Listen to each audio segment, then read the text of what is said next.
I hate to break it to you. Typing the end on your manuscript doesn't mean you're finished with your book. In fact, this is where the real work begins. Revision is where you truly find your story. You deepen your characters, you tighten your plot, and you develop your voice. It's arguably the most important part of your writing process. But here's the problem. Too many writers go into the revision process unprepared. So they rush it. Or they get lost in it. Or worse, they avoid it entirely. If you found yourself floundering, not knowing what to do with your draft next, you've come to the right place. Today, I'm sharing 7 harsh truths about revision that you must internalize and understand to elevate your story and make it the best version it can be. And I promise, by the end, you won't dread revisions. You'll actually be excited about them. This first truth is something I'm constantly telling authors who are focusing on the wrong things. Pretty sentences won't fix a broken story. When most authors think about revising, they picture red marks on their manuscript pages, correcting grammatical and spelling errors. But that's actually a very narrow part of the entire revision and editing process, and it should come at the very end. Because making every single sentence sparkle now is like repainting a car that has no engine. Sure, it'll look nice, but it won't actually drive. If you spend hours upon hours smoothing out every sentence at the early revision stages, you're just wasting your time. Because if you end up making a major change to the plot, you're likely going to have to revise significant portions of the manuscript. You might throw out certain scenes entirely or completely rewrite them.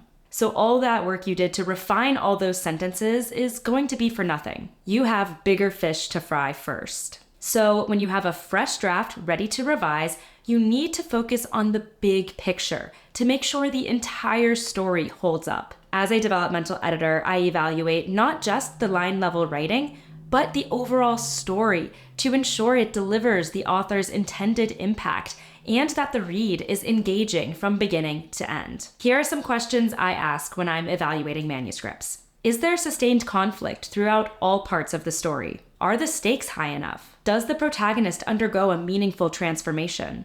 Does the plot feel believable and convincing? Do the climax and resolution deliver a strong emotional impact? If your plot, characters, and pacing aren't working, no amount of beautiful writing is going to save your story. Make sure you're asking the hard questions about your story and prioritizing the edits that are going to make a real difference first. This next truth is one that nearly every writer feels some amount of denial about. If you're not killing your darlings, you're not going deep enough. You've heard the phrase, kill your darlings, but are you actually applying this to your manuscript? In my career, I've never edited a manuscript where we didn't end up cutting something. A scene, a secondary character, a flashback. In the most extreme cases, sometimes we end up cutting an entire storyline or perspective. Because if you're truly embracing the full scope of the revision process, you know that you need to find the heart of your story and pare back everything that isn't serving it. Even if it's beautifully written. Even if it features a character you love. Even if it contains your best line. Your job during revisions is not to protect the sentences that you love. It's not to prove that everything you wrote all those weeks or months ago deserves to stay on the page. Your job is to elevate your story so it delivers a powerful reading experience. That means every single scene needs to earn its place in the manuscript. And I guarantee there's something in there that needs to go. But it doesn't need to be gone forever. Put it in a cutting room floor document where you compile snippets or scenes that don't make it into your final story. They might find a new life in a future story. If you're on the fence deciding whether a scene belongs, ask yourself, if I cut this scene, what actually changes? The answer might be nothing. Is this moment actually impacting the story?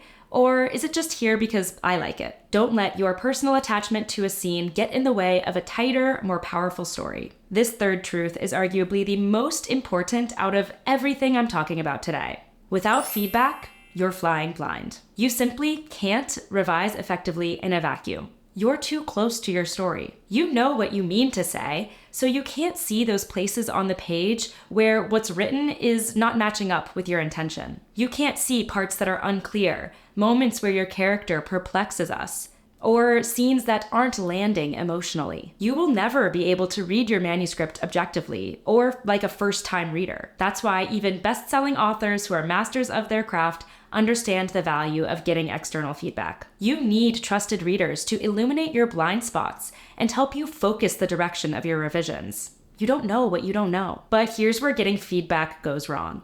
Don't ask just anyone. Your spouse or mom or best friend might have trouble giving you honest feedback because they don't want to hurt your feelings.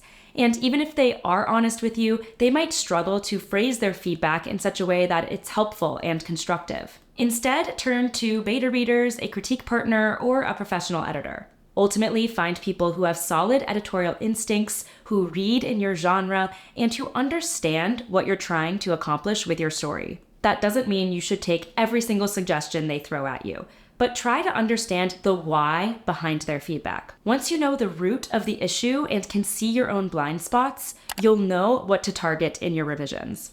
Internalizing this next truth is going to help you stop spinning your wheels with your draft. Revision requires discipline and direction. Revising without a plan is like hiking in the woods without a map. You'll feel productive until you realize you've been walking around in circles for an hour, and now you're just tired and hungry. That's why you need systems to understand where your story is working and where it still needs work.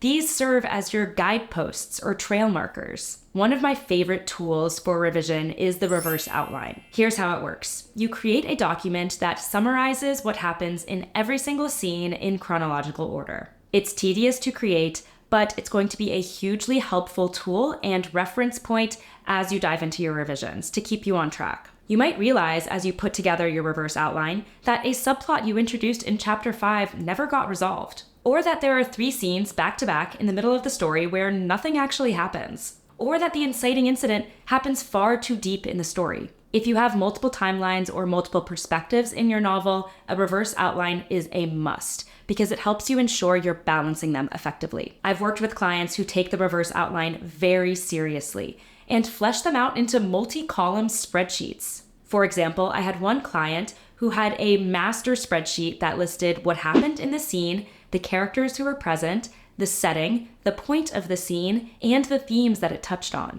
Then, once I delivered my feedback, they added a column noting what needed to be changed in each scene. This gave them a detailed roadmap for exactly what to do in their next draft, scene by scene. You don't need to create a document that detailed for your revision to be effective if it doesn't suit your process, but at least try to make a checklist of what you intend to achieve on the next draft. This next truth is admittedly something no writer wants to hear, but needs to. There is no such thing as a quick fix. I wish I could give you a magic button that instantly turns your messy draft into a masterpiece that tops all the bestseller charts. But writing is an art precisely because there is no shortcut. It requires blood, sweat, and tears. Real revision takes time. Sometimes it takes just as long to revise as it did to write the novel in the first place. Sometimes even longer. The reason it takes so long is because no one can complete the revision but you. Sometimes writers think that as an editor, I will take their manuscript, rewrite it myself, and somehow with the magic touch of my hand, turn it into a story worth publishing. But even if you work with an editor, they're not your fairy godmother. They're your coach. You are still the one putting in the effort because you're ultimately the visionary of the story. And deep down, you're the only one who truly knows what it needs. I can point you in the right direction, illuminate those blind spots you can't see, and help you position it in the market. But it's ultimately your name on the cover for a reason. Anytime someone tells me they completed a new draft within a week or two, I immediately question the depth of their revisions. If you're working on developmental editing, the big picture stuff that really takes your story to the next level, it should take a minimum of a few weeks or months. Sometimes it even takes a year or more. Quick fixes usually mean you've only done superficial edits, the type of stuff we talked about in the beginning, and you'll just end up with a shinier version of the same broken manuscript. So don't rush the process. I promise it will be worth it. And guess what? Once you accept this next truth, your approach to revisions will change forever. Revising is not a linear process. I wish that revising was as easy as checking off items on a grocery list. Improve pacing? Check. Develop characters? Check. Time to move on to copy editing and proofreading. But in reality, it's more like untangling a spider web.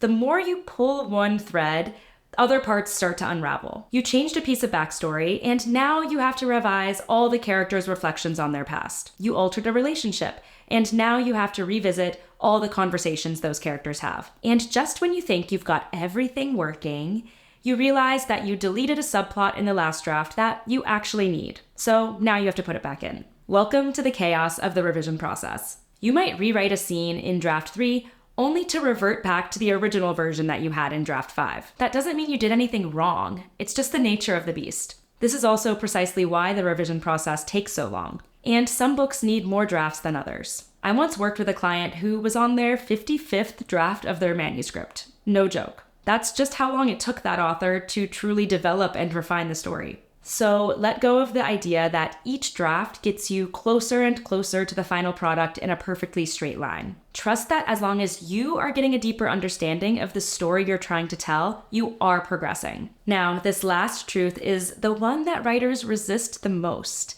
And clinging to it is the number one reason why promising manuscripts never leave the hard drive. Your manuscript will never be perfect. There will always be a line you could tweak to sound better, a scene you could smooth out, a character you could develop further. But at a certain point, revising becomes counterproductive.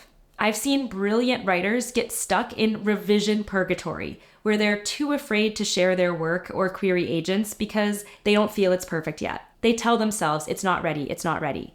But really, they're just being fearful. These questions are rattling around in their mind. What if it gets rejected? What if it's not good enough? What if I fail? If you're harboring these fears masked as perfectionism, listen up. Know that agents aren't looking for perfect manuscripts because they know that doesn't exist. They're looking for powerful, well-written stories with strong potential. So how do you know when it's time to stop revising? When your beta readers or critique partners or editors are giving you more minor notes rather than major story-level feedback? When you're changing things back and forth just for the sake of it? When you realize your changes aren't really making the story better, just different. Those are your signals to take the leap. Go ahead and query it. See what happens. Because if you wait until your manuscript is absolutely perfect, you'll guarantee that no one will ever read it. Know that it's completely normal to feel overwhelmed about the revision process. Revision is hard. It's emotional. It challenges your ego. It reveals every vulnerability in your story and your skill set. But here's the good news. If you're willing to put in the work, you will be far ahead of most writers, and your story will only get better from here. The revision process we talked about today is ultimately just a small sliver of what a book goes through before it hits the shelf. And most authors don't understand just how much goes into editing a book. So watch this video where I reveal the entire book editing process from end to end, including the key phases you don't want to skip. Thanks so much for watching, and happy writing.